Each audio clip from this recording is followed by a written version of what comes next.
We're back at the table with our special panel of local journalists who are helping us count down some of the top stories of 2016. And the number one story on our list is, no surprise, crime. There were some difficult events in New Mexico this year. The murder of children, the murder of police officers, and news that there were 3,948 untested rape kits right now in the Albuquerque metro area. Russell Contreras, I want to start with you. AP, of course, the Associated Press, your shop was very much all over crime this year. I remember us talking about this at this table at the end of the year last year, as a matter of fact, when you were with us. Have we moved significantly on either our understanding of why crime's occurring so much here, how to combat it? What do we need to do here in Albuquerque? It's still a reoccurring theme, and it's just the horrendous nature of these crimes. Right. The Victoria Martin was one of the most horrendous crimes I've ever covered in my career, where a little girl was raped, given drugs, and then killed, then dismembered. I mean, that's something beyond I've ever seen. With her own mother involved. With her own mother involved. That's just something that I've seen beyond. And I think, and it's hard for us to look and talk about child abuse and all these other indicators when there weren't indicators to begin with. So it's really difficult to cover. But I think what this has done is forced a conversation. People are going to their camps wanting tougher crime laws, but also people are finally getting back to the mental health issue and our poverty. This is a recipe for disaster. And when you have low funding for mental health, a lot of focus not on child abuse, regardless of all our attempts to get it, and our poverty, this is a recipe we're going to get. At the same time, we're having low crime rates along the border. I mean, in fact, Sunland Park has a crime rate much lower than places like Sioux Falls, places like Columbus. What is that attributed to? Does anybody know? We don't know. I mean, there's a lot of different theories that maybe there's all this policing, the militarization on the border. But if you think about it, if you're a poor immigrant from Michoacan or you're a drug trafficker, you don't risk your life or your freedom to escape to sell heroin in Sunland Park, El Paso. Right. You're going to Colorado Springs or New York, where it's. So there's this dichotomy, but in places like Albuquerque and other parts of the city, it's getting pretty bad. Mm-hmm. It's touching, and Julianne, you're up in Santa Fe, of course, and there have been no short of high-profile crimes in Santa Fe as well, affecting children, I hate to say as well, too. Mm-hmm. And these stories have really horrified us as a populace. We've really gotten, is there some benefit here?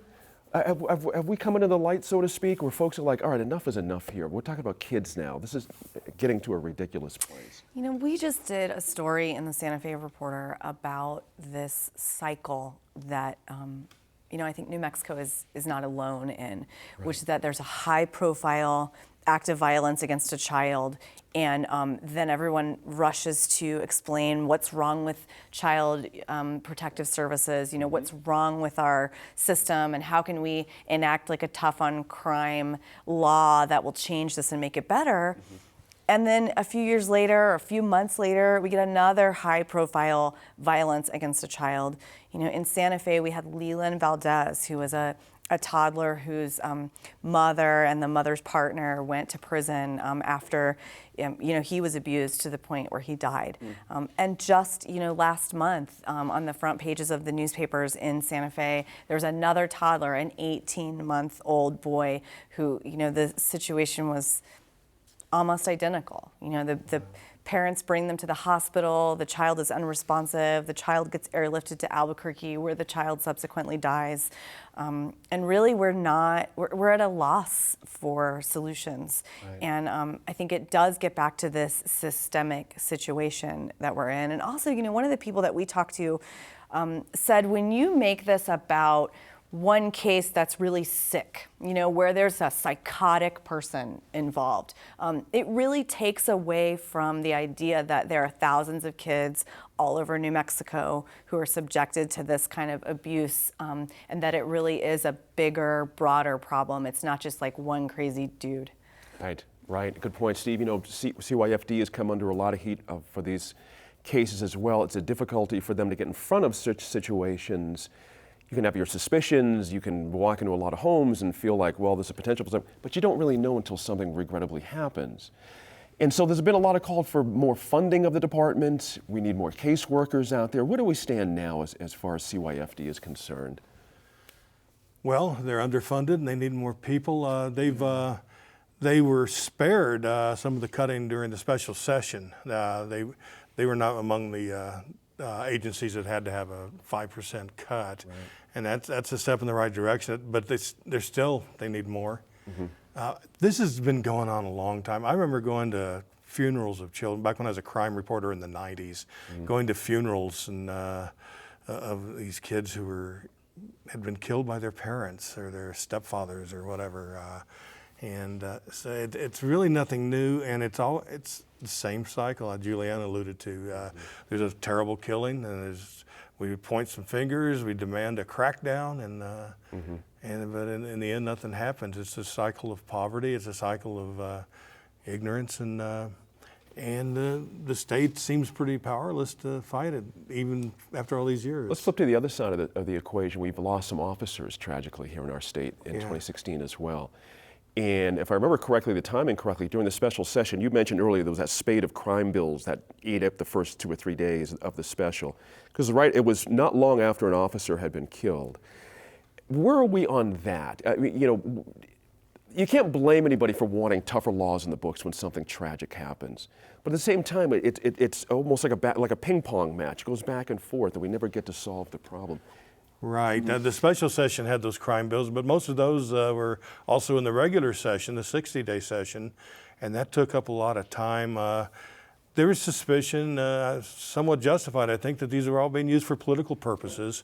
If so, it backfired. One of the main sponsors of these bills, Paul Pacheco, was defeated in election. Michael Sanchez lost, a Democrat. That's right. But he was the only major Democratic loss there. So I think it backfired. I think, and to me that's hopeful, maybe we're not just thinking it's we're going to solve it by, I don't think any of these crimes took place because we didn't have a death penalty, for instance. Right. So that's, hopefully, maybe we're getting smarter. No, I wouldn't bet the house on it. There you go. Marisa, I'm interested in talking to you about this because you've done some work with us at New Mexico PBS on things like home visits and your reporting, of course, for your other places. Where do we sit now? I'm back to the CYFD and home visits. There was a good bubble of folks figuring out that's a good thing to do. Yeah. So I think the thing that that we were trying to tackle in those stories is exactly what you guys are talking about, where there's some really tragic, horrible crime against a child, and there's a big groundswell of reaction to that. And then there's talk of penalties, increasing penalties for people who commit those kind of crimes. But through the reporting, we talked to folks who said that child abuse is totally preventable. We don't have to accept child abuse as the norm in our community. And there are programs around the country that are shown to radically reduce the rates of violence against children in the communities. And those are preventive programs where nurses team up with families and do home visits to try to train folks about how their child is developing and try to help with observe any things that they need, whether it's more medical care, or whether it's mental health care, substance abuse care. And this is like a long-term partnership where a nurse teams up with a woman who is pregnant through the first years of that child's life. And this program reaches only 3% of the people in New Mexico who could make use of it. So it's a program that we have seen studies, long-term studies about having incredible effectiveness all over the country and is really not being utilized very well. And I know there was even some reporting before Sarah Gustavez and I, at KNME's reporter, started working on this, about how CYFD here in New Mexico doesn't see its mission as being a preventive mission. And there's maybe a way to kind of address some of that so that we don't have to keep covering horrific child violence as part of the normal course in New Mexico. That's right. Interesting. We'll follow that one in 2017. Marisa, you've also done a lot of stuff about, I mentioned the untested rape kits here in Albuquerque. It's a statewide problem. Let's talk about Albuquerque first. The AG's in the mix now, and there's some movement. How did we get to this place, though? We've got this many untested kits, rape kits out there. Right, and they date back to the 80s, so this is a long-term problem. And I think one of the interesting things in the audit was the idea that when we think of these kits as a backlog. It's like we imagine that they're like in a line in the lab waiting to be tested and just not being tested, when in fact they're languishing in police departments' evidence lockers all over the state. And part of the problem is that we have a law on the books that says when there's a kit and when there's a report that the kit has to be tested. But because of how policies shake out in individual law enforcement departments all over the state, those kits aren't getting even sent to the labs. And it becomes up to an individual officer to determine the credibility of the survivor in making a decision about when those kits are getting sent up to the labs. And so there's a lot of work being done right now on retraining police officers everywhere and on changing policies. And even, a lot of departments don't have policy about what to do with sexual assault evidence kits.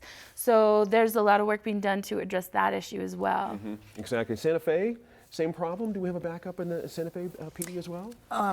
It's an interesting little wrinkle in the story about Santa Fe that the state auditor makes known, and there are some town hall meetings about looking at the untested rape kit issue statewide. He does this in July, which is right around the time when police officers at the headquarters in Santa Fe are looking at this giant freezer that's kind of in their way. Like, hey, can we get rid of that freezer? And when they opened the freezer, they realized that there were about 100 rape kits in the freezer. And we use this phrase, this is one of those awful phrases the media uses. We're really talking about a set of evidence. And so there was all kinds of other evidence in that freezer. There were high heel shoes, there were bed sheets that, the police thought maybe we should hang on to this, but there wasn't, really a push during that time to deal with it. So they had about 100 cases in the freezer. That led them to find another 200 or so untested evidence sets within the department, but they end up sending all of that to the state crime lab before the audit really gets underway. So when you drill down into the data, it shows that the Santa Fe City Police have 0 untested kits. So they come out looking good, but really it's a timing issue, and they had quite a backlog that's, nothing on the scope of Albuquerque, but really that's a population game. Sure. Thank you for the correction, by the way. State Auditor, not Attorney General in that mix. Russell, we're under a minute here for our countdown of the year, but on rape kits in Albuquerque, it's out there now. Something has to happen, you would have to think, right? It can't be business as usual anymore. Yeah, now it's about accountability. It's Right. been out there. The police are talking about it, and now we all know. And this comes at a time, and I should say, we're talking about crime, that just a couple years ago, Albuquerque was at a 30-year low in terms of crime, according to the FBI stats. We're still not at the levels that we were in the late 90s when the crime was out of hand. But because we're so used to having low crime statistics, when we see an uptick, we're responding. But it's also the level of crimes we're seeing that has just made the case. I want to bring it all home to what you brilliantly did this whole broadcast, Russell, is about poverty and folks having an opportunity. You have opportunities, you have less crime. It's just really that simple. That's what it goes. Thank you all for this. We've been doing this for over 10 years, and interestingly, and I loved having you all for this 2016 recap. Thank you all very much. All the time we have. Thanks for joining us. We'll see you next week. I'm Gene Grant. Thanks for joining us for New Mexico in Focus this week and throughout 2016. We appreciate your time and effort to stay informed and engaged. Have a safe and happy New Year. We'll see you next week in Focus.